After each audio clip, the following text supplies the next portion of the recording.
And as you guys know, we like to have intelligent conversations. We also like to put our community first. We also like to hear all ideas put on the table because we shouldn't be offended because people think differently from us. You can actually learn from people who think differently from you. And a guy that's probably going to challenge your thinking in a lot of ways. In fact, this brother pissed off some of y'all when I told him he was coming in here, but I'm glad he's here. Is Mr. Jason Whitlock. Jason is a noted journalist. He is a sports expert. He's also the host of the podcast Fearless with Jason Whitlock. That's the right title, right? Did I get Yes, that sir. right? Yes, All right. sir. And that podcast is available wherever podcasts are heard. It's on Blaze TV, YouTube, and all the way across the board. So I'd like to ask my brother today, how you doing today, man? I'm doing great, boys. Happy Thursday to you, or happy day before Friday. The weekend's almost here. Oh yeah, man. Yeah, well, it's good to have you, man. We've had a lot of conversations in private, and I went on your podcast, but we had not had a conversation in public in this platform before. So this is a long time coming. Man, listen, I appreciate you having me. I'm looking forward to the conversation. Obviously, you're somebody that I think is very smart. Obviously, I think you're somebody that I think points to real solutions. And a lot of your solutions are based in economic power and us acquiring economic power and trying to correct our problems from a foundation of strength rather than weakness. And it's, whatever we may disagree on, we agree on that for sure. And I certainly believe that your intentions are great and good and just necessary for, we need to be having those kind of thoughts and discussions rather than worrying about how white people feel about us. Let's worry about how we can empower ourselves. Exactly. I hope everybody in the chat, give me a yes in the chat if you can at least agree with me that we need to stop sitting around wondering what white people think about us. Give me a yes. Just type yes in the chat if we can at least start there, because I believe that even when you're going to disagree, you got to start off with the common ground. And I hope that we can at least start off by understanding that what white people think about us is not relevant. It's what we think about ourselves. So let me dive right in. Okay, so Jason, when I mentioned on my Instagram is the real Boyce Watkins. Any of y'all can follow. I mentioned that you were coming onto the platform, and I saw a lot of different reactions, because I listen to my people. I listen to intelligent Black people out there. And there were some folks who said, oh, that's great. I can't wait to hear what the guy has to say. He's a smart guy. And then there were people who came at it pretty hard. This guy is we use the C word. I'm not going to use it because they treat it like a cuss word on YouTube, but he's backward and he's why would you have somebody like that on and what's wrong with him?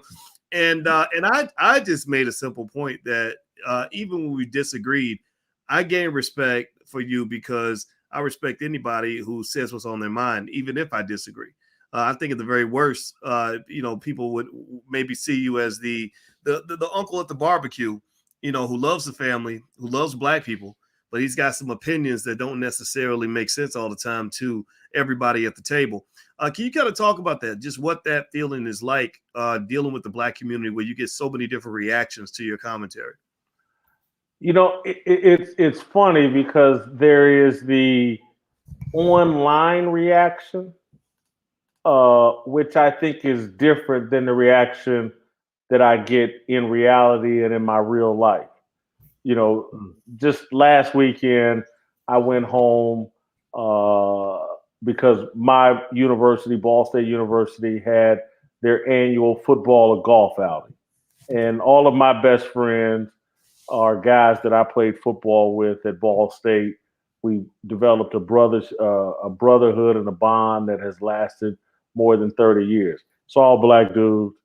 And so the day after, we have a barbecue amongst ourselves at one of our teammates' houses. And guys that I went to Ball State with come by that didn't play on the team. And it's just a group of Black dudes, many of them Kappas or Qs, some of them not Greek affiliated.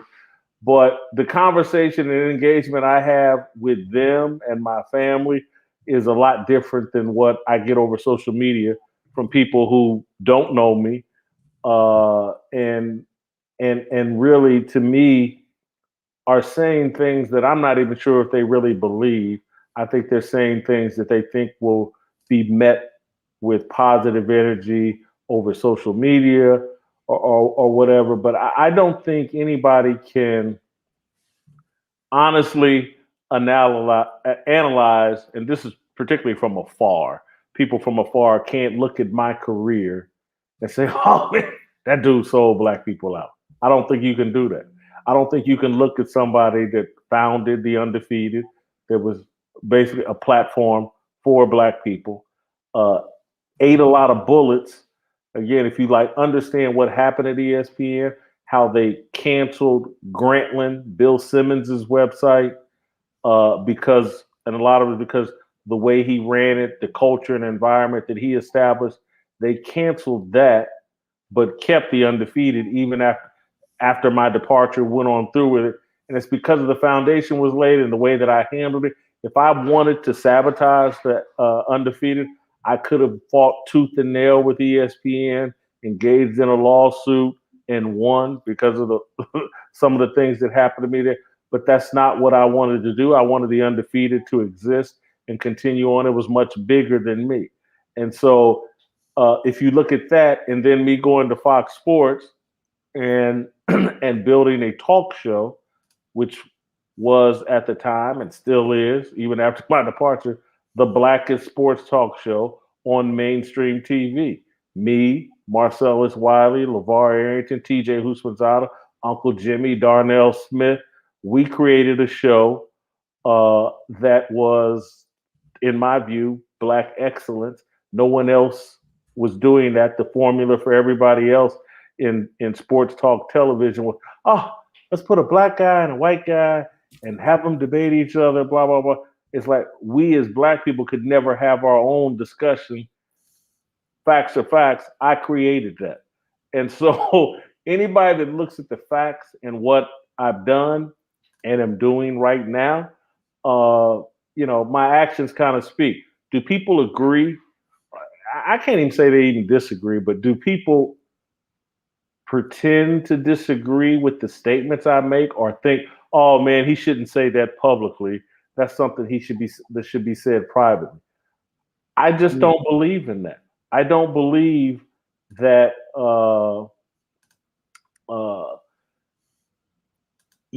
that you keep conversations private, or there's conversations black people shouldn't have out in public because somehow it's damaging to us.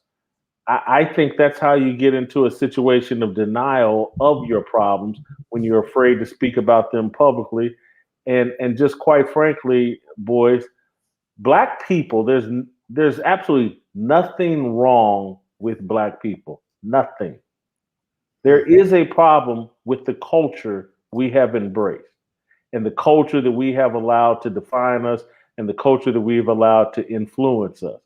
And what you'll see me writing and talking about a lot is, hey man, this culture that we've got, this hip hop culture, some of the characteristics that we've taken on or attributes we've taken on that we think are an expression of the culture are actually very negative for us and keep us from reaching the kind of success that we should be having based off of our God-given gifts and talents. And then the last thing, boys, I think people are critical because I tend to direct virtually all of my conversation at black people because I'm black. I'm concerned about black people. I really don't think white people are in control of our destiny. And so I direct most of my conversation at black people because that's who I'm most interested in.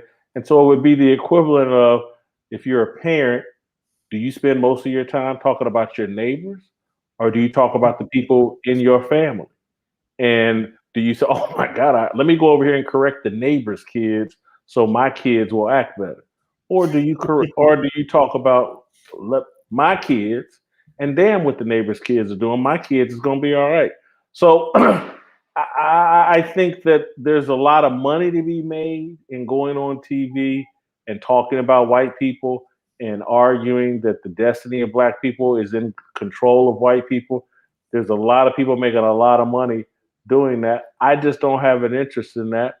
I have an interest in talking to us about issues central to us. And everywhere I've gone and had a little bit of power to say so about how we do that and who gets to work with me, I keep choosing to surround myself with Black people because I think there's a conversation we need to be having, leading about ourselves. Everybody, if you just came in, I'm talking to Jason Whitlock. Jason is he's a very experienced journalist. He's a commentator. He's a Black man that has some pretty strong opinions on a lot of different issues, and we're going to cover all that. And everybody, if you could, please hit the thumbs up button, hit the thumbs up, share, subscribe button right now. And don't forget, on this platform, you guys know we live on the B1 philosophy. B1 means we're Black first. That means that we put our community at the top of our priority list. We solve our own problems. We educate our own kids. We also believe we must be one to be successful. And everybody put your B1 in the chat, hashtag B and the number 1 in the chat if you agree with that philosophy. Now, why do I lay that out there for you today in particular? I want to be real clear on this. And I'll say this, and then I'll let my brother Jason speak. To me, the B1 philosophy, Black first, means that when you're talking about really solving problems for Black people, you got to lay all the ideas and all the thoughts on the table. And when I measure whether or not I can communicate with another person, I ask myself some basic questions. I say, okay, number one, is this person looking to build or are they looking to destroy? Right? There's some people who just do things that are ultimately destructive. They want to create division. They want to create chaos. You can't work with a person like that. Secondly, I say, okay, they think differently from me. Let's say I'm a Democrat, you're a Republican. Let's say I'm a conservative or you're a liberal. We have people that put the Black community at the top of their priority list on all sides of the spectrum. And I'm going to go ahead and jump out and dare to say that you don't come off to me, Jason, like a liberal. You seem like a guy who has some values that are old school. You have some thoughts that shock some people. You're not afraid to share those thoughts. And I will just say this, to anybody in the chat who wonders why Jason and I are talking today, I think some of your thoughts actually are worth hearing, right? And I want everybody to remember that you don't got to agree with everything, but you got to at least admit that the ideas are worth hearing. And let me just start with one. You had a conversation the other day. You were talking about something. You and I both follow track and field. I'm a big track and field fan. Actually, the guy who was on my high school track team 20 years after me, by the name of Ronnie Baker, was on the 4x100 meter relay team. And I'm beaming with pride. I'm expecting the U.S. men to do what we are supposed to do in every Olympics, to just dominate.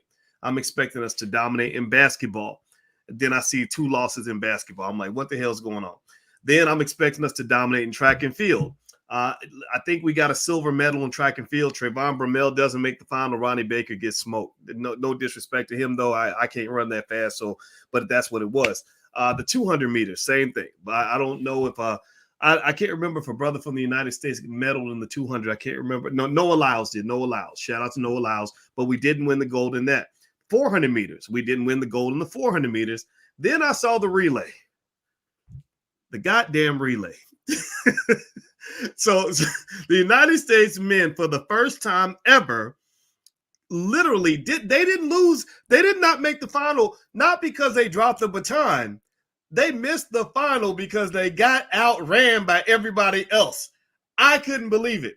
Now, you had an interesting theory on that, and you wrote about that today. Can you kind of speak to that in terms of what your thoughts are? Well, listen, boys, I think it's been Maurice Green in 2000 anchored our gold medal 4x100 relay team to the gold medal. That's the last time we've won it, 2000. And we haven't medaled since 2004. We finished second in 2004. We haven't medaled since then. And it's been because of bad baton exchanges, a lack of cohesion. One year, I think Tyson Gay got disqualified. We finished second. Tyson Gay got disqualified for doping or whatever. But the Washington Post yesterday, hours, maybe 12 hours before the 4x100 qualifying heat, wrote a very extensive piece titled Medal or Nothing, and U.S. sprinters have a handoff problem. And it was a long piece about what's been going wrong for our 4x100 relay team over the years. We can't do the exchanges properly. So they basically predicted what happened to us yesterday. And I think it was Ronnie Baker and Fred Curley on the second exchange. It took 3 attempts. They had to slow all the way down. They were side by side. It cost us any chance of qualifying. The Washington Post predicted this. And so basically, they predicted the dysfunction of our 4x100 relay team. And then I went back and started looking at all the history of the 4x100. I think up until 2004, I think it had been run in the Olympics 20 times, the finals for the 4x100. And we had won 15 of those 20 times. And now we can't even medal. That our lack of cohesion and lack of ability to pull off these baton passes. And then I went back and read where sprinters in previous years have been complaining about how arrogant our approach is, how lackadaisical our approach is. We had one of the sprinters say that the lack of this was years ago, that the lack of patriotism was a problem with our relay team. And bottom line, we show up most years, except for a couple. Usain Bolt in Jamaica have been an aberration and a difference, but most years we show up with clearly the deepest group of sprinters in the world. Mm-hmm. And over the last 20 years, that group can't produce a gold medal in an event we used to dominate. What has changed? What about us and this culture of, because again, these are Black athletes, bottom line. It is our event. It's been our showcase for Black excellence for 15 of the 20 years of the Olympics, going all the way back even before Jesse Owens. And I say what has changed is our culture, Black American culture. We have a culture where Black men struggle to work together cohesively, period. End of story. It's a fact. And it's no different than how you can predict on Monday, well, there's going to be a story in the Chicago Tribune about Black men shooting each other over the weekend. And so we can write this story on Thursday and it'll be good to go on Monday. All we got to do is plug in the numbers. And literally that's what the Washington Post just did to us in terms of track and field. There's going to be a problem with the baton exchanges. Here's what's been going on in history.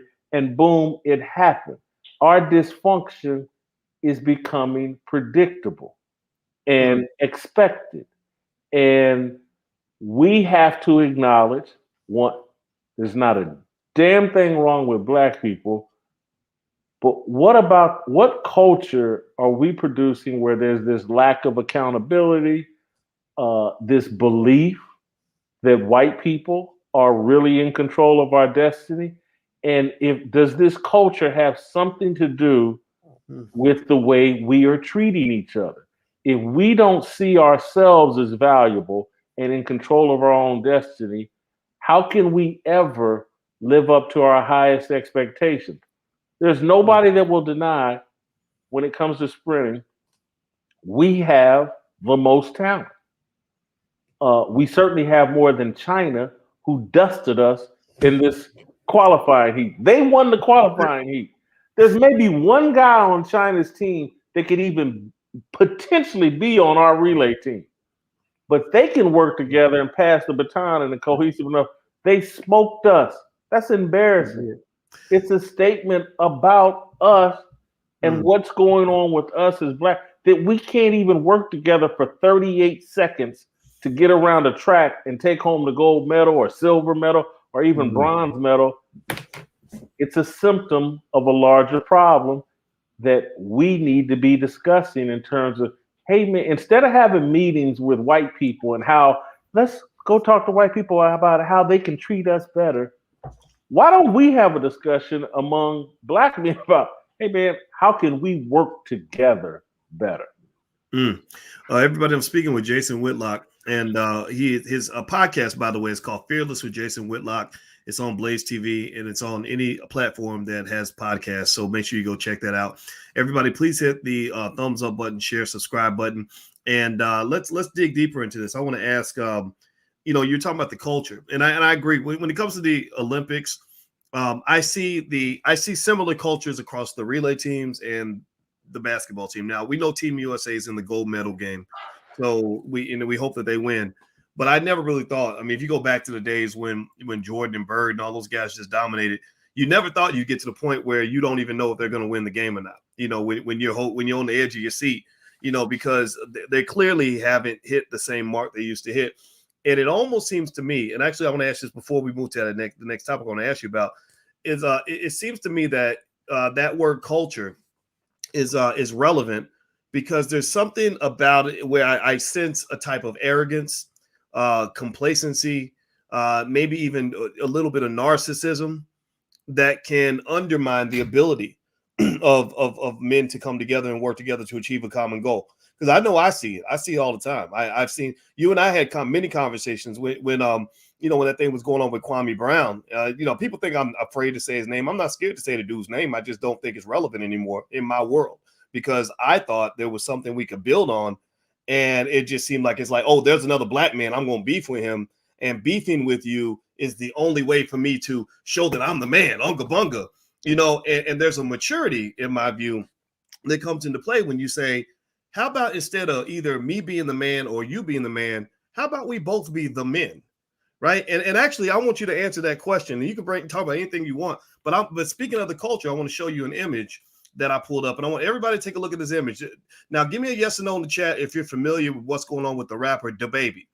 Jason, have you been following this thing with DaBaby? Of course. Yeah. Okay. All right. So let's talk about culture, y'all. Seriously. I'm talking to everybody who agrees or disagrees. Intelligent black people only. Those who can't get it, just step aside. This is not a conversation. This conversation is above your pay grade. But let's talk about the damn culture. Let's talk about the motherfucking culture right quick. So here's the image of DaBaby. Now, this is a grown-ass man, and DaBaby is wearing a diaper. Here's another image of DaBaby wearing a diaper. Grown black man. I don't know if he's 30, 31. I got to look him up on Wikipedia. But here he is wearing a diaper. These are diaper pictures, and this is a grown man. And I remember seeing other images of other, rappers like the Migos. I saw them doing a Sprite commercial, and they were riding tricycles. Again, grown men riding tricycles. And so the reason I bring that up is because when you talk about the culture, there's almost something there where the effort to evolve us in terms of thinking, to rise where we can operate on a higher vibrational frequency that involves strategy, maturity, discipline, humility, that's just not that's not being pushed. What's being pushed is, we want the black man to be a baby. That's why all these rappers, Lil this, I'm Lil Nazi, Lil this, Lil that. In fact, there's a rapper literally called Lil Baby. He's very popular, right? He's much more popular than you and I'll ever be. We trying to be grown ass men, but they up here looking up to little babies. I don't want to be a part of any of that culture. That's not my culture. So give me your thoughts on that. Let's go back to that word culture. Talk more about that. I'd like to hear more of your thoughts. Well, there's a couple of things I want to address, and not to be argumentative, but you said a lot, Boyce, and so I want to try to address everything you said. And one of the things we have, what pride is at the heart of our culture, and pride is a deadly sin, and it's the root, most biblical scholars believe, of most sins is pride. And so, going back to something you said that I somewhat disagree with or want to understand on a deeper level from you, because I have so much respect for you, is you said something about in this conversation is only for smart people. I don't want to be bothered with those people. And again, those may not have been your exact words, but I've heard you say similar things. Mm-hmm. And I want to know why you do that, because I think that can be off-putting to some people. And I say that I have a belief in myself that I'm a smart person. But I try to remain very patient, and I want the things that I'm saying, I truly want everybody to have access to. I want everybody involved in the conversation. And so even if you didn't graduate from high school, and even if you have 4 baby mamas and 10 kids, and you've made a bunch of dumb decisions in your life, I still have hope for you. I still want to engage with you. I still want you to be part of the conversation. I want my conversation, hopefully, to help you elevate beyond where you're at right now or the mistakes you made in the past. I think when some people hear you say, this conversation is only for smart people, they think you're being arrogant and off-putting, and because and I'm bringing all this up, Boyce, because from our conversations behind the scenes, I've wanted you and Kwame to come together because I'm totally in agreement with you. Even if you and Kwame don't agree on everything, hey, let's as black men support each other. I don't, and I've said to Kwame straight up, hey man, I think Boyce is on your team. Let's don't attack Boyce. Let's all play together. Let's try to understand each other because Boyce's intentions are good. His strategy may be different from yours, but you're not going to convince me his intentions are bad. And so anyway, I've just said a mouthful. I'll get back to, fully to your culture thing, but I truly do want to understand because maybe I'm wrong and maybe I want to understand my conversations for smart people or intelligent people and not for everyone else. Let me say this. Your point is completely heard and completely understood, and I can understand how it could be seen in a certain way, right? And when I talk about intelligent black people, I'm not really referring to whether you went to school or not. We got a lot of educated fools out here. You and I both know that. We got people with PhDs that have a lot of very bad opinions. When I talk about intelligent people, what I'm saying is a willingness to learn, a willingness to try to understand another point of view. The one thing that really has always frustrated me, and I'm definitely the first to admit I'm not perfect with this, is I get very frustrated when people don't understand something, but they talk as if they know everything. And they speak as if your point of view can't even be heard. And they end up disrupting our desire to elevate and to think more critically as a community. When you come into my spot with all that nigga shit, when I'm talking about nigga shit, I'm not talking about, being from the hood. I'm not talking about education level. I'm not talking about income level. I'm talking about that destructive bullshit. You come up in this space just doing what the white man been training you to do for 400 years. And you're determined to do that and at the expense of those of us who are tired of it. That just tells me that you ain't ready yet. That this is not a place for you to be. You should go somewhere else. It doesn't mean I can't work with you. I have plenty of people that grew up in all kinds of crazy situations that can hear what we're saying, and they don't have to agree with everything either. This ain't I'm not a demagogue. This ain't a cult, right? But it's really just to say, come on, man. Why don't we figure this out so we can actually find solutions and do better? Why are you coming in here and being disruptive and swearing that you know things that you really don't know? Like, so for example, if you are a Democrat and you can't hear any good ideas that come from a Republican, that tells me that you're not a thinker because you think all the good ideas are on the left side of the fence. Vice versa for Republicans. I believe that you should listen to everyone and learn from everybody. So I could sit down with, whether it's Kwame or anybody, I could sit down and genuinely listen to him, genuinely understand his perspective. I read his whole bio about how he grew up. I know the brother's life very well. I studied him. I don't think he would have that same patience toward me. And again, I don't know him, but all I know is that he's up here, saying stuff about my wife. And I'm like, nigga, well, you ain't never met my wife. Why are you doing a whole video about a person you don't even know? That's ignorant to me. I have no respect for that, right? So I think at the end of the day, when I say intelligent black people, I'm talking about people that want to think. Don't come in here. The first step to tell me that you're not intelligent, in my view, is when you think you know everything.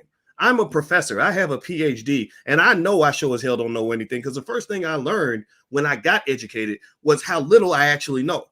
So that's what I'm referring to. I'm not talking about education, income, and all that. I'm talking about your willingness to get us out of the mess that we are in as Black people, because if we keep falling for the same nonsense, we're going to end up in the same place. That's what I believe. Go ahead, brother, please. I want to ask you one other question, and then I'm going to get to the culture thing, because this has also fascinated me. Your use of B1, which I get and to some degree support. The only thing for me, and this is kind of like I want to know you a little bit better. Are you a spiritual person? Are you a Christian? Because for me, I wake up every day, and it's a struggle, and I've certainly struggled with it, but I want to represent God and Jesus, and I struggle. I curse. I lived a very debaucherous life for a long time, and so I'm not perfect. But when I think of my first priority, it's to God, not my skin color. Mm. Well, I'm going to say this. I think we're on the same page on that, actually, because I don't believe that skin color is an automatic rallying point for every person that's Black. Because most of the people in this chat, I hope you all can understand where I'm coming from. We've probably met many Black people who will kill you before a Klansman would. We know we have a lot of enemies, both foreign and domestic. So this false idea that we should line behind any stupid nonsense because the person's Black, or any ridiculous person or a ridiculous idea is just silly, right? And so I think that there's room within a B1 philosophy for us to be whatever we want to be. That means Christian, Muslim, gay, straight, feminist, non-feminist, etc. The B1 philosophy is meant to basically say, look, we need to pour into our community first, pouring into those who want to build a better Black community. And to me, a better Black community centers around economic power, which translates into other forms of power: educational power, social power, political power, and making sure that our community and our children and our families are safe and protected and healthy, right? And so that requires us to focus a little bit, right? And so it doesn't mean that I can't sit down with somebody who has a different ideology. I want to hear from everybody. I love talking to people that are different from me. But at the end of the day, the reason you and I can have a conversation, and you could say 10 things in a conversation where I say, I don't know if I feel the same way. But the reason that I can listen to you and have a great conversation with you is because I know that you're saying what you're saying because you want Black people to do better. So that's what the B1 philosophy really means. It allows us to leave an openness for anybody that wants to contribute, while at the same time leaving certain issues at the door to say, what are we going to do to make our community better and make this world better for our kids? That's really what it all comes down to. So now to your question of culture, and it gets to one of the, and this is kind of a new wrinkle for what you've been doing, because you just recently got married, but the way you celebrate your wife online, and that's really a celebration of family. And that's where I think we have gone astray as Black people, is our culture isn't defined by family anymore. And that's where I think we've gone astray. And we have a culture now that's, and to be honest with you, Boyce, and this is where I think where the real racism is, the culture has been assigned to us, not by us, but by the power structure and the puppet masters globally here in America, primarily white liberals. They have assigned a culture to us that is immoral, criminal, anti-nuclear family. I think it's hostile to heterosexuals. I think it's hostile to Christian beliefs. And so it's a celebration of debauchery, degeneracy, and anything that can kill a Black person. That's the culture that has been assigned to us, and that I object to. And I get why so many people, because I think in a one-on-one private conversation with anybody that criticizes me, they would be in total agreement with me about like, man, yeah, it's a terrible culture, blah, blah, it's terrible that, we as Black people have allowed them to define us this way, and we've hopped on board with it is absolutely crazy and lunacy. But I get why people have done it, because they're looking at everybody else and it's like, well, everybody else is jumping off this building. Must be something good at the bottom of this building. Let me get down there as quick as everybody else. And I totally get. I'm not trying to even be funny or sarcastic. That's what's happening. They said, Snoop Dogg, he's smarter than Boyce. He's smarter than Ben Carson. Snoop Dogg, he's the end all be all. And everybody's kind of going, yeah, you're right. Jay-Z and all the guys. And I try to tell people, and certainly you understand this economically, the person with the most money a lot of times in American culture, almost any culture, is the person willing to cut the most corners. And because being successful is really hard and takes a lot of patience and takes a lot of resolve, and being successful without cutting corners is so much harder. But yeah, that's the culture I object to, the one that's been assigned to us. A lot of people don't have the energy, the time, don't want to put to object to that culture. They'd rather go along to get along, as Kwame loves to say.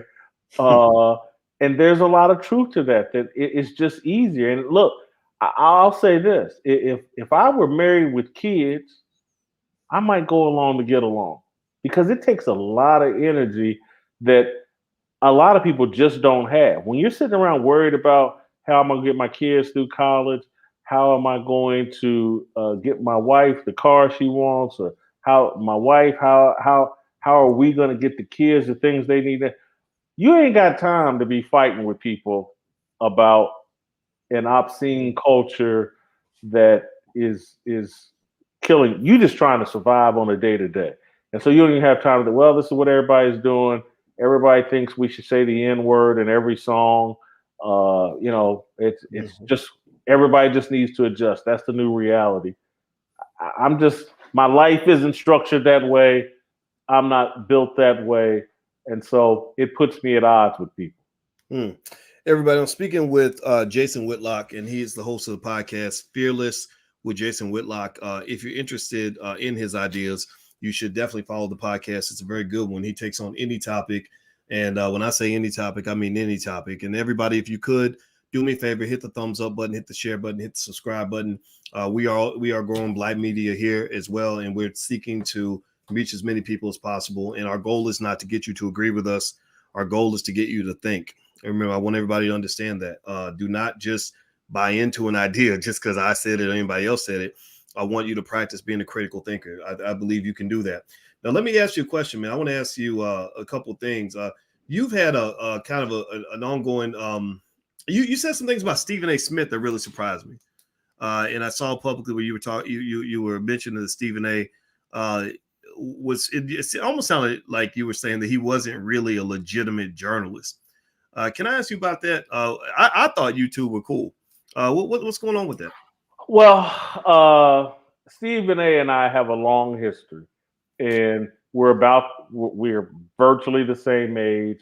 Our careers in sports writing parallel each other. Stephen A. and I got crossways 10, 15 years ago when he 2 or 3 times he dropped the N-word on the show First Take when he and Skip Bayless were doing the show together. And about the third time he did it, I wrote a column criticizing Stephen A. and the show. Up until then, Stephen A. and I had been very friendly and supportive of each other. We were peers. When I criticized him for using the N-word on that show and called him out for, I thought a lot of the bullshit that they were doing, or he was allowing Skip Bayless to do on that show, that was a bridge too far for Stephen A. And he quit speaking to me. This probably happened 15 years ago. When I went back to ESPN in 2013, I reached out to Stephen A. Smith repeatedly, and we got a mutual friend. Isaiah Thomas is one of my best friends. He's close to Stephen A. I reached out to Stephen A. through Isaiah. I reached out to Stephen A. personally via email. Said, "Hey, Stephen, man, we used to be cool. Let's try to settle our beef. Want to reconnect, be friends through different venues." Stephen A. refused to do it. I, at that point, just had to, I'm gonna take the L. Stephen A. is done with me. I pretty much have left Stephen A. Smith alone. I went back at Stephen A. in the past 6 months because of the Kwame Brown thing. He went back at Kwame Brown again after Kwame did his thing, and Stephen A. went back and put together some 8-minute video clowning Kwame Brown and doing this and doing that. And I was like, oh, that pissed me off because I am a supporter of Kwame Brown. I am someone that thinks Kwame is opening doors for all of us to reach a wider audience. And I had made it crystal clear, like, if you come at Kwame in a way that I think is unfair, I'm coming for you. And I went after Stephen A. because of that. I felt like he took some unfair shots at Kwame Brown. I was like, okay, well, let's tell the whole truth here about Stephen A. Smith, because he's talking about Kwame's basketball career and how it was terrible and blah, blah, blah. And bottom line, I'm like, hey, Stephen, I know the whole deal on you and the journalism writing career. I know editors. I know people you work with. I know how the white liberals have propped you up and have corrected, rewritten, rehabilitated your writing, blah, blah, blah. And so if you want to call out Kwame for, he couldn't catch a basketball, or Michael Jordan did this or did that, there's some dirt on your career as well. And what I think Stephen A. is a talented broadcaster. I think Stephen A.'s intentions are mostly good.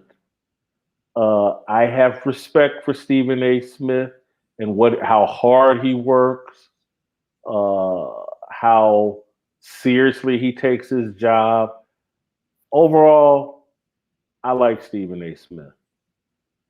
I felt like I wanted to, make him regret his attacks on Kwame Brown. And so that's why I said the things. But overall, Stephen A. works really hard as a television broadcaster. He's maximized his situation at ESPN in a way that I respect. And I think he's inspired a lot of kids. Stephen A., like a lot of famous people, lacks some self-awareness and is full of himself. But, no worse than anybody else that sits in front of a camera for that long and makes the kind of money that he makes. So I hope I've clarified my position on Stephen A. Well, let me be a devil's advocate on that. Yeah, right? Go please. So the same way you say that Stephen A. was propped up by the white liberals, wouldn't people say the same thing about you and the conservatives? I mean, your show's on Blaze TV, right? And I remember Clay from Outkick that you worked with. He wasn't nobody's liberal, right? He seemed more on the right. And now, mind you, I want everybody to be clear. I'm not right or left. I jump back and forth because sometimes you hear something good on the right that makes sense. A lot of stuff on the left right now ain't making no sense to me.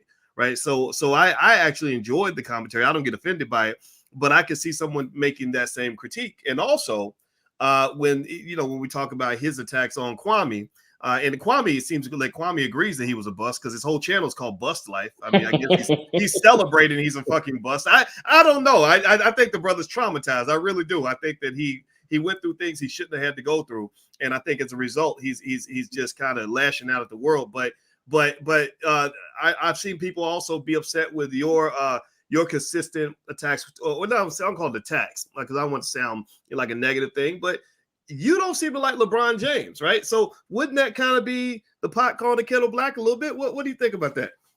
I think I'm so glad you asked me these questions, and I think your questions are very fair and appropriate. I want to try to go at them one by one in terms of me being propped up by conservatives. That's not remotely true. And so what I was saying about Stephen A, as it relates to his content that he was producing at the Philadelphia Inquirer, and for I'm talking about written content and at the ESPN, things like that. He couldn't do it without white people rewriting his material. And that's basically what I was saying. Without incredible editing work to get it up to a standard that's publishable, couldn't do it without white people. There's never been any aspect of my career since 1992. There was a learning curve I had to go through the first 2 years I was in the business at the Bloomington Herald Times and the Charlotte Observer. Anything you've seen written under my name since then, that's all me. Now, have there been editors involved and hey, Jason, you sure about this opinion and blah, blah, blah, blah, blah. But if you find anybody from 1994 on and say, Jason Whitlock can stand on his own 2 feet and we can push publish on 99.9% of the stuff he sends to us verbatim as he wrote it. And there will be nobody that will say, oh, we gave Jason this opinion, or we asked him to write this, or we asked him. Completely independent. And that's one of the main reasons why, again, left, right, wherever. I've written for the Huffington Post. I've written for Playboy magazine. I've written for the Wall Street Journal, the New York Times, ESPN, the Kansas City Star, Fox Sports. All different political persuasions, all up and down the political. My work has been published everywhere. I'm beholden to no political ideology. And one of the reasons why the left has a problem with me is because I demand that I stand on my own 2 feet and that I put out content that I believe in, not that we believe in, not that the left believes in or the right believes in. And so am I in a business partnership with the Blaze right now? Absolutely. I'm my own man. I say what the hell I want. Ain't nobody questioning or suggesting, hey, don't do this, don't do that. I put out stuff that I believe in. It's hard to do at ESPN. Right? I've tried it twice. And for the first time I was there, I had ultimate freedom. It was in a different environment, different time back then. That second time I was there, the left wanted to control me and what was published at The Undefeated, and they did all kinds of tricks and maneuvers to undermine me and to be able to establish that thing totally independent. It's not and I'm not trying to cast aspersions or criticize The Undefeated, but you ain't gonna find nothing unpredictable on The Undefeated. Nothing. Well, that's very interesting you mentioned that. And I want everybody to know I'm speaking to Jason Whitlock. He's the host of Fearless with Jason Whitlock, which is on Blaze TV, but also on YouTube and anywhere podcasts are heard. And we're talking about all different kinds of issues. There's no particular topic. I just wanted to pick his brain on stuff. And everybody who's watching, do me a favor. Please hit the thumbs up button, share, subscribe button. And also, there's an audio version of this podcast at the drboycebreakdown.com. It's also on Spotify and some other places. So feel free to listen while you're in your car, while you're on the move. So, Jason, one of the things I want to ask you about, kind of digging into that ESPN culture. I've always suspected that there was a strong leftist influence with ESPN. I still remember. I remember Stephen A. I remember them putting him on the apology tour because I guess a white feminist got pissed off and violated company policy and went on Twitter and blasted him, which, from what I read, meant she should have been fired. But actually, instead of her getting fired, they actually punished Stephen A. And next thing you know, he was apologizing. And then I saw the other situation that was going on that was really interesting with Maria Taylor and that whole dispute with her and was it Rachel Nichols? Is that her Yeah, name? Rachel. Rachel Nichols, the white woman, and I'll put up some screenshots for everybody so you can to jog your memory on it as Jason describes his perspective. And while I didn't necessarily have a horse in that race, I do remember you had some strong opinions about that. You kind of felt that was another example of just the bad politics that kind of exists in America. Can you kind of speak on that in terms of what your perception was? The Maria Taylor situation, or Stephen A. Smith and Michelle Beadle? Maria Taylor, and just how it fits into the general theme of what it means to work at ESPN. Well, ESPN is certainly a work environment and culture that's controlled by the left. It's controlled by the LGBTQ and the BLM. I call them the alphabet mafia. They're in control of ESPN. The feminist movement in control of ESPN.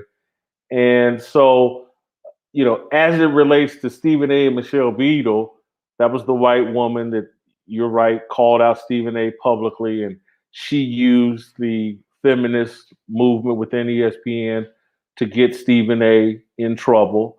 And I was critical of her at the time of that. And then here recently with Maria Taylor, who I think, and I've been crystal clear on this from the day she showed up at ESPN, an amazing talent. And I say this respectfully. Maria Taylor makes love to a television camera. I don't mean that in any kind of disrespectful way, but she just does. She glows on TV and she comes off as very joyful and just like, oh man, I'd love to hang out with Maria Taylor. That's the way you want a broadcaster to hang out. And I start immediately, as soon as she shows up at ESPN, I start telling her that, like, oh my God, you can be the next Oprah Winfrey. You can be whatever you want to be. But wasn't me trying to hit on her. It was just me like impressed with her talent and what all she brought to the table. The thing I wonder about was, don't go down that militant route. Don't try to be Jemele Hill. She's gone down that militant Jemele Hill route. And so Rachel Nichols, the white woman picture there, they give Maria Taylor a job that Rachel Nichols had been promised it would be hers, the NBA countdown. They do it because of George Floyd getting killed and white liberals trying to pander to black people. Look how diverse we are. Look how we love black people. We didn't kill George Floyd. We gave Maria Taylor the countdown job. And so Rachel Nichols does what any other human being would do in that situation. She'd been promised a job. They gave it to somebody else. She got on the phone with a friend of hers and bitched about it. That's what human beings do. To me, Maria Taylor, she was offered $5 million by ESPN. She turned it down because she wanted the same money as Stephen A. Smith. And Stephen A. makes $8 to $12 million a year. And this to me, and I don't mean to offend anybody in your audience, certainly don't want to offend your wife, boys, but some of these black women are just out of control.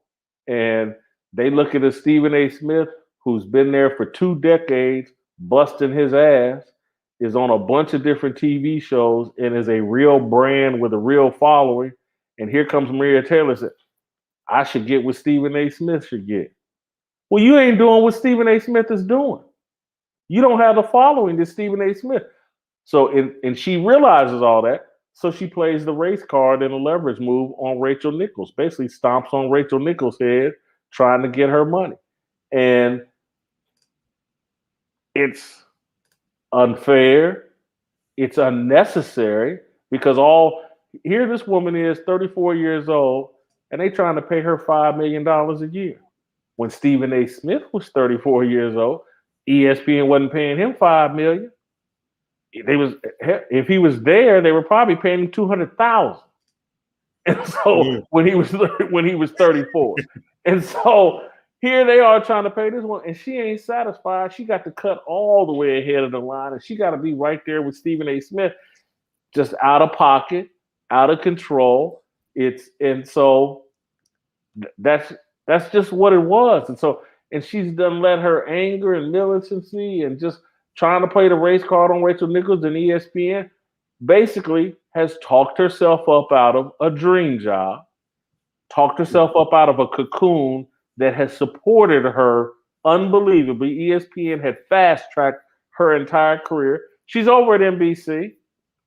No, maybe they're paying her $4, $5, $6 million a year, but she's not going to be. My experience in the workplace in this business said they're not going to treat her the same as ESPN had.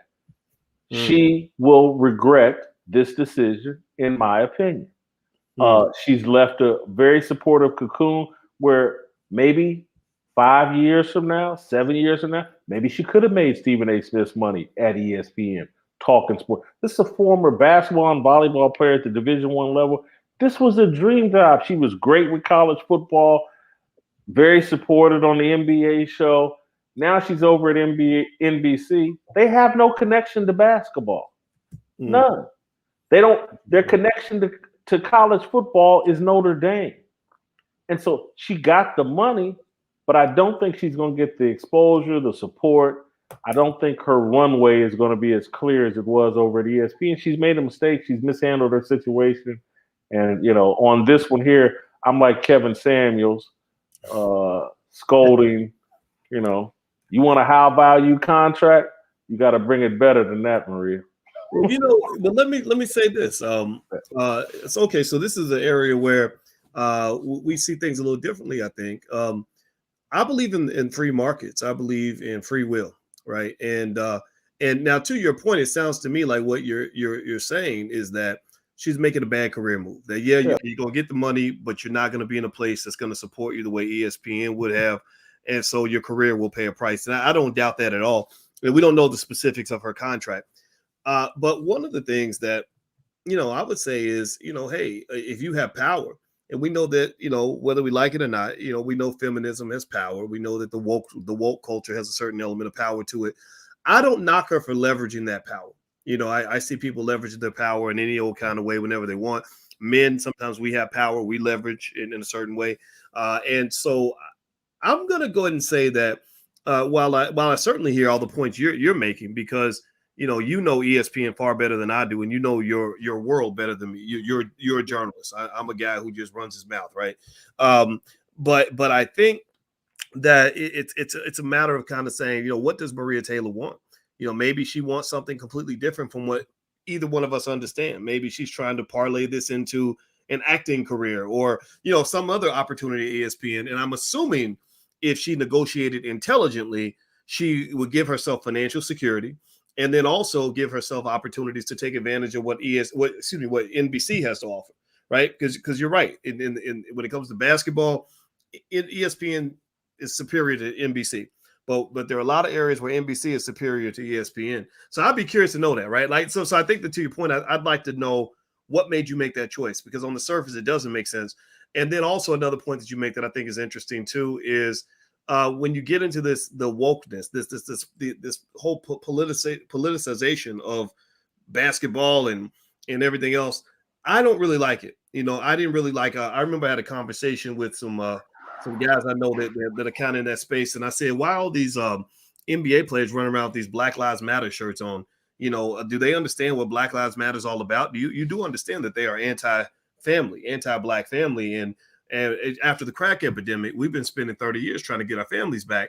And the guy just basically said, well, they just do it because that's what their bosses tell them to do.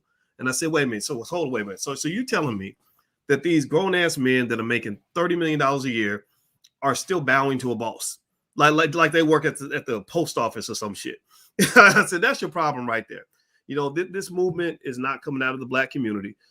It hasn't benefited the Black community as far as I can see. At least that several $100 million that were given, I didn't see that money landing in Black communities. I saw Black people led astray by the whole ideology. Not to say that they didn't do a couple of good things, but it was, to me, it was a waste of time. What do you think is missing in terms of just Black people kind of understanding where we need to go to next? That we have to stop allowing everybody's pre-existing ideologies to sort of shape how we view ourselves and how we view each other. And also I want to lay in a sentence from Dr. Claude Anderson's book, which we were all reading last night, called Black Labor, White Wealth. One thing Dr. Anderson said, and you can feel free to comment on that, is he said that Black people are trained to see themselves through the lens of whiteness, through the eyes of whites. Like the way I define myself as a Black person is shaped by how white people view me. What are your thoughts on that? 1,000% accurate. That one of the biggest mistakes we're making as Black people is we think that anything that irritates some hypothetical racist white man is good for us. And so, again, we're not thinking about, hey, what's best for us? We're thinking, hey, how can we irritate this group of white people? That's good for us. And so much of our actions are based on, well, I wonder how white people are going to think about it. And that's where a lot of foolish pride comes in. I got to make this stand to show white people this and that. And it's a mistake. As it relates to the first part of your question, boys, what's really going on, I just had this discussion today on my show. What's haunting us is poor leadership and undefined roles. And this is where I get accused of being a chauvinist. I'm certainly a patriarch, but leadership should start with the man, and then you have to define roles within your family structure, within your community structure, blah, blah, blah. And we don't have leadership or roles. We don't have leadership coming from men. Our leadership right now is coming from women. And everybody's in roles that don't benefit us.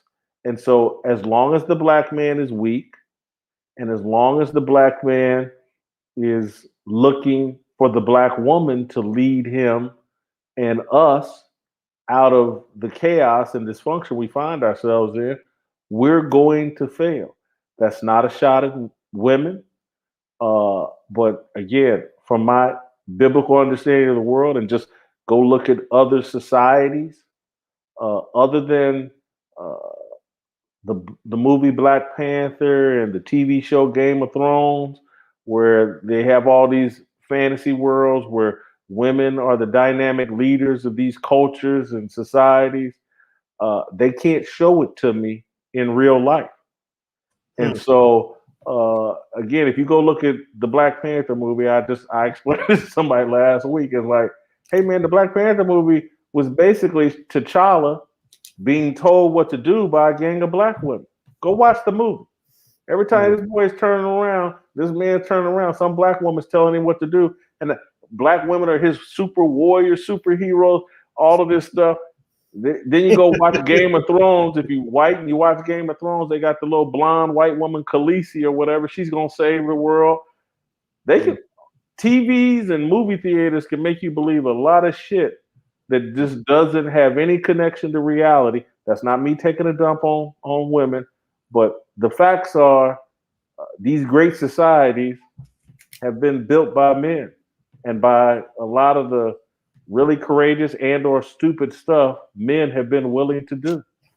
Well, one thing I'll say is an area where we agree on that, and I thought about that a lot in terms of how do you figure out what the role of the man is supposed to be and the role of women is. I learned a lot, and by the way, Jace, I know you're a busy man, so I'm gonna make this comment and then ask you another question and then let you kind of have the last word. But I was watching, I watch a lot of documentaries about war because war fascinates me because it shows me how evil men can be to other men when you have no power, right? That the world don't give a damn about you. They'll come in and take all your shit, take your woman, take your kids, destroy everything you ever, it just really helped me understand the world we're dealing with, And and I remember watching where they were talking about the Battle of Stalingrad between the Russians and the Germans, and how the Germans were deeply offended by the fact that when they went into Russia, they saw women picking up guns. They saw the Russian women. They said these are not womanly women. They got the hairs on their chin. They ready to bust a cap in your ass. And they said back in Germany, our women are in the kitchen. They're doing this, and this, right? And what that really said to me was, it seems to me that you have different ideologies on how men and women can operate together. And I don't know if there's any one ideology that's always 100% correct. There are some areas where I don't think it's ever going to work. Like, so for example, in our household, I knew that if I'm marrying an educated Black woman who grew up in a household with a single mother, that there was going to be some energies coming into the house that maybe as a masculine man are going to be a challenge for me. Right. And my wife and I have talked about that extensively. Like, I'm like, look, I don't want to live with another dude. So don't be coming in here like bucking up on me. That's not going to work. Because then I'm not going to see you as a nurturer. I'm going to see you as a competitor, and I'm going to react to you different. Right. And so what I've seen in some households is scenarios where the strength of the Black woman, because Lord knows the Black woman has gone through hell. A lot of Black women are in situations that they didn't design. Right. You and I both know situations where daddy ain't there. So you figuring it out. Right. So I think that the strength of the Black woman can be utilized in a way that is beneficial to the family. But there has to be an understanding. There has to be, and I think it's case by case, really. Some scenarios, the man is kind of doing certain things in a certain way, no matter what. Some scenarios, there might be a sharing of power. And I believe it can work as long as there's an understanding. Dr. Nicole Price came on here the other day. She's a leadership expert, and she basically teaches groups how to work together and stop fighting so you can figure out how to move forward. And that's applicable to the Black family, because think about how much money gets lost because Black people can't simply come together. Like, I'll use a real life example right now in my own life. Imagine how great if Kwame Brown and I had got on the phone and became friends. Think about the great things we could have done as allies, right? Instead of whatever that shit was. I don't even want to talk about it, right? So I'm always thinking, instead of the competition, how do we find that collaboration? Dr. Price is an expert on that. And let me get to my point on this. She said that in order for a group to work together, whether you're talking about a corporation, a basketball team, or a family, you have to have three things. You have to have an agreement on common goals.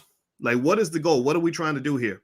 Right? So if my goals are different from yours, that's going to be a problem. 2, there must be an agreement on the roles. What role am I going to play, and what role are you going to play?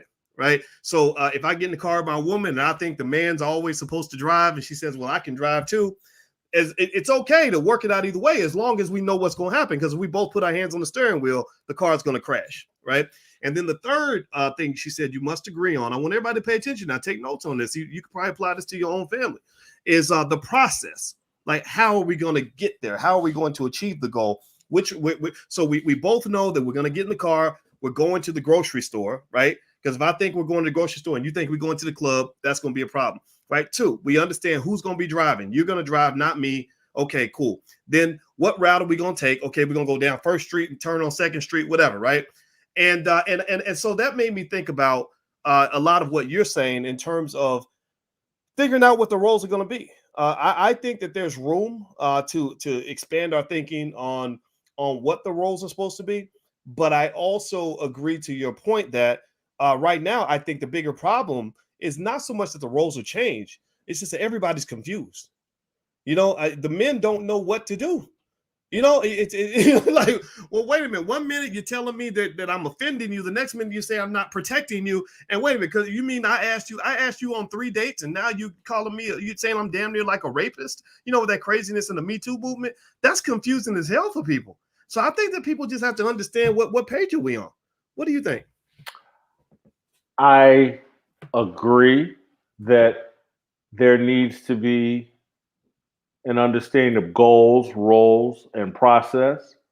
The only thing I'll say, and I'll go to my grave believing this, that look, men and women are different. We respond differently to a lot of different situations and energies. And I don't say this negatively, but women are more emotional than men. And so what I've been trying to explain to the women in my life, family, friends, cousins, whoever, is like, hey, look, we're in a game of chess. And chess requires an absence of emotion. And we have way too much emotional energy in all of our responses into what's going on in America. And that's because our leadership is coming from women. And everything is about feelings, right? And I don't want to be disrespectful of anybody's feelings, but you just can't run a successful life, community, anything based on feelings. Because again, right now we're making laws and rules and changing society because a child that comes out of the womb with a penis has decided, I feel like a woman. So based on those feelings, let's change all the rules of society to accommodate this person's feelings. And it just doesn't work. We're in a game of chess as Black people and just everybody in life.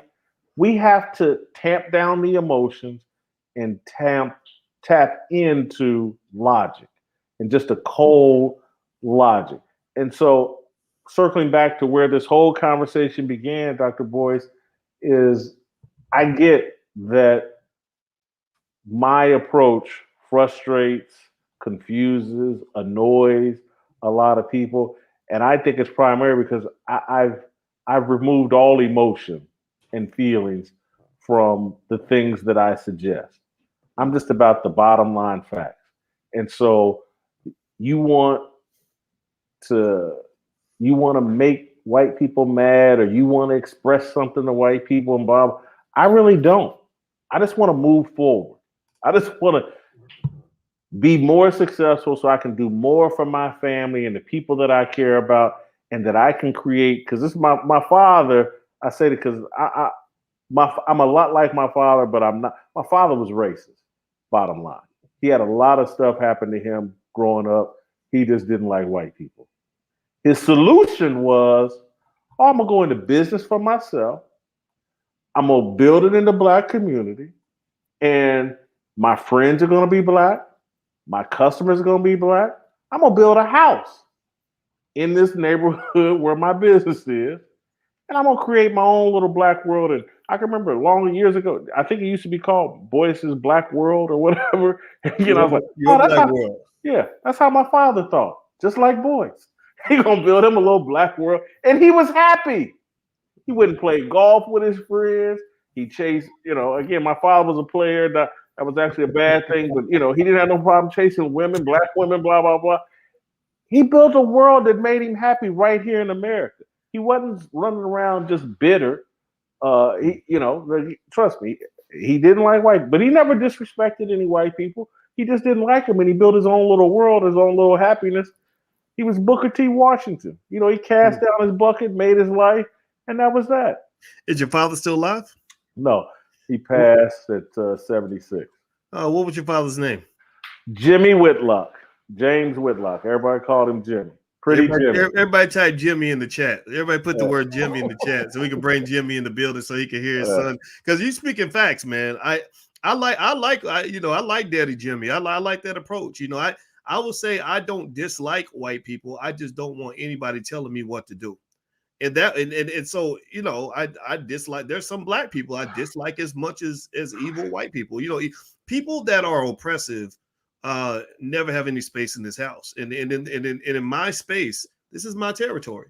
And I think that one of the things you said that I think we can definitely agree on is no matter what we talk about in terms of the roles and things like that. And I agree with you about women be more emotional than men. And there's a style. There are things that women are good at and things that men are good at. And we have to understand there's a difference between the two. I do know for a fact that we can never build a strong community if our men remain weak. If our men are weak and feminized and run around like this rapper wearing diapers and whatever, trying to be babies and little this and little that, you can't win, because you're right. It's a game of war. It's a game of power. It's a game of strategy. And you have to have those elements, and you can't have that when everything's emotion. And I want to ask you a question. I'd be curious to know your thoughts on this, and feel free to address anything I just said there as well. But this will be the last thing I ask you, man. I could talk to you all day. I don't know how y'all feel in the chat, but I love talking to the brother, because actually I like the fact that you're able to take the emotion out and just kind of get back to the issue. Like, for example, the way you said that you could resolve the beef with Stephen A and move forward, but it's emotion that's keeping that from happening.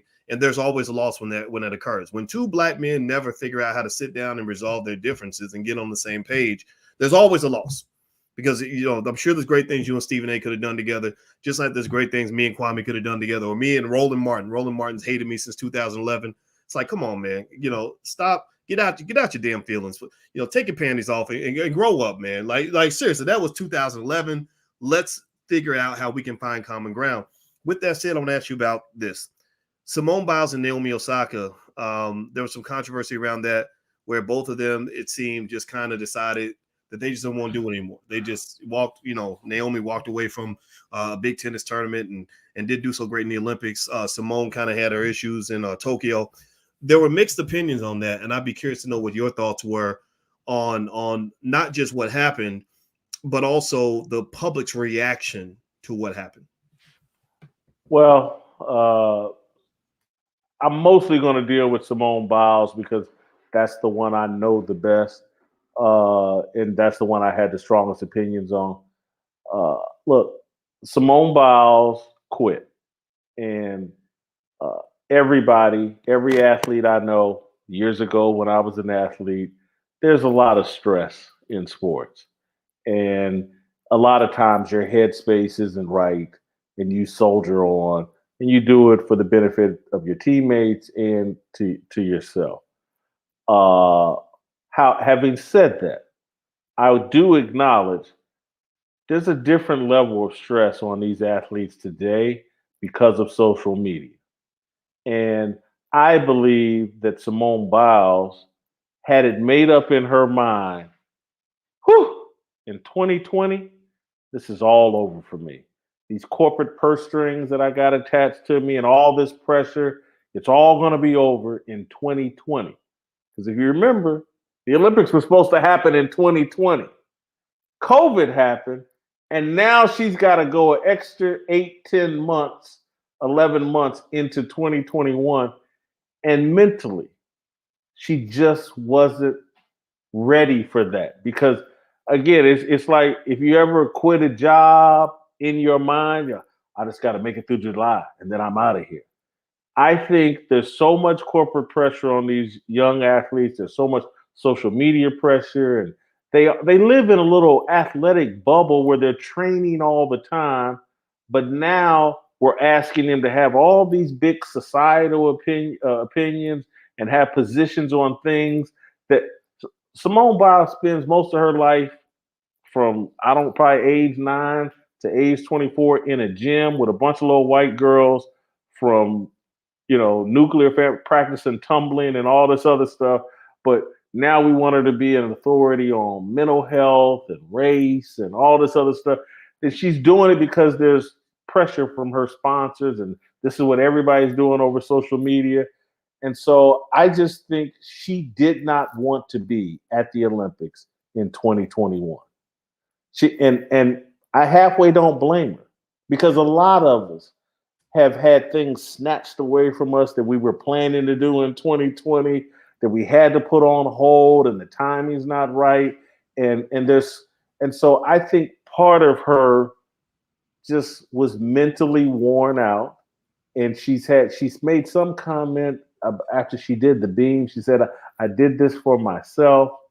And I think that was her basically saying, man, ever since I won this Olympic gold medal in 2016, I've had people pulling at me to do this, and this.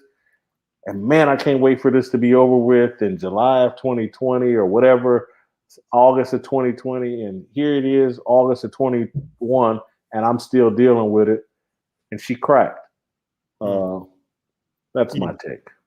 Okay. Well, it was interesting to see the conversations about mental health and things like that. And I agree with that part, that we have to take our mental health more seriously. But it was interesting to see. I admit, I if I were her father, I probably would have told her, look, let's work on your mental health. Let's make a decision before we get on the big stage.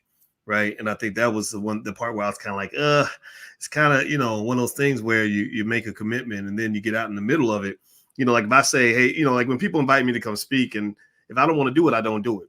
But it would be different if I said, yeah, I'll come speak. And then, you pay me the $10,000 and I show up and I get on stage and I start talking. And then I say, I don't think I want to do this now. Boys, I'm going to give you an example. When I give my word, there's pressure on me to live up to my word. I'm going to give you an example. I was supposed to do your show yesterday. I had to hunt you down to remind you, hey man, I'm supposed to do your show. I gave you my word. I wrote an email saying X, Y, and Z. And it was like, oh, we screwed that up. I was like, well, I'll do it tomorrow because I don't want anybody. I don't want Boyce Watkins. I don't want your wife. Anybody that works for you said, man, Jason Whitlock didn't do what he said he was going to do. Mm, mm. That's Well, important to me. I think that's a great note to finish on because I want everybody listening that anybody that gives a damn what we're saying here, you don't have to agree with everything, but I hope you'll consider this.